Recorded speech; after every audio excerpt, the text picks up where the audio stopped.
shells, tea leaves, vegetable scraps, bread, coffee grinds. Okay, and we're going to do what with this? This is the worm food, and we're going to feed the worms.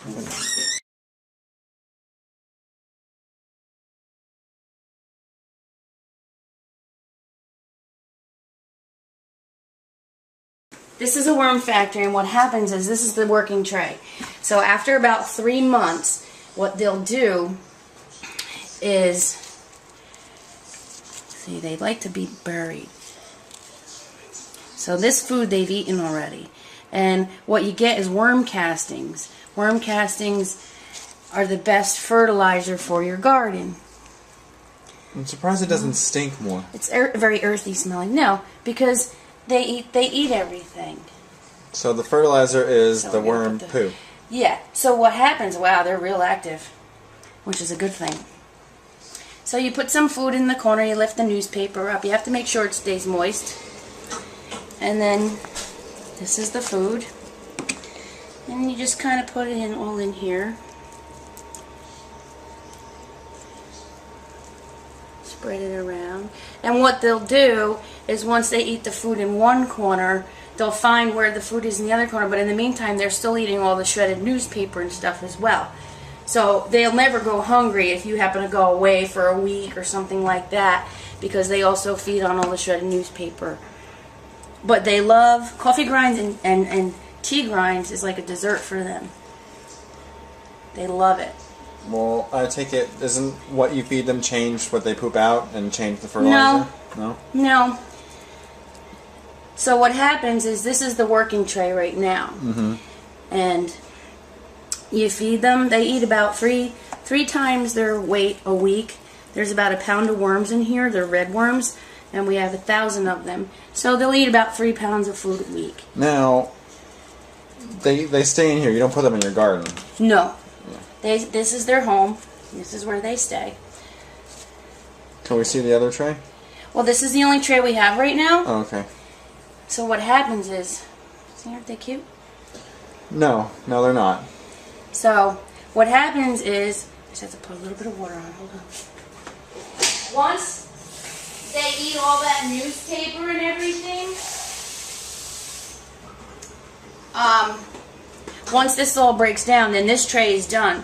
So then what you do is you take this tray here.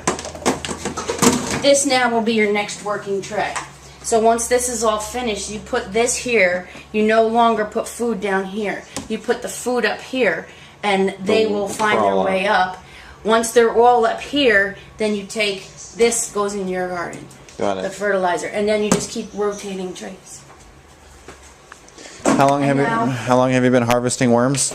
About a month. We got maybe a little bit more than that. So you just got to make sure you get enough water, but not too much where they drown. Because you know how sometimes when you see a lot of rain outside, the worms end up coming up and they die on the sidewalk. They fry. Yeah. So you don't want to drown them, but they have to have enough moisture. Like this side is kind of dry because that paper bag. Brown paper bags they live. So what happens is it also leaves less footprints on the earth because we barely have any kind of major garbage now because all the vegetable scraps, I don't put meat scraps in though. Newspapers, paper bags, coffee grinds, anything goes in there. So therefore we only put garbage out maybe once a week, 1 bag, because we compost everything. Either in the worm farm or in our composter outside. You said you have over 1,000 worms? There's 1,000 worms in here, yep. And they don't come out, they just stay in here. They don't like to be bothered too much, so every 3 days you feed them, every 3 or 4 days. If they didn't eat all that food, then you just kind of put it all back and you make sure that they have enough on top. Like probably on Sunday or Monday, I'll put some more shredded paper in here and then keep it moist and feed them again. And that's, oh, and in here, any kind of extra moisture will drip down. And in here, the spout, well, we keep it open because just in case something wants to come out, we keep it in that Tupperware thing. So this spout, what happens is if you get any liquid in here, they call it tea, not the tea you can drink. So any liquid that comes out, You dilute it with a little bit of water, and that's also good fertilizer for your indoor plants to water your house plants with. And there it is. Who knew? Worms go green. Yes.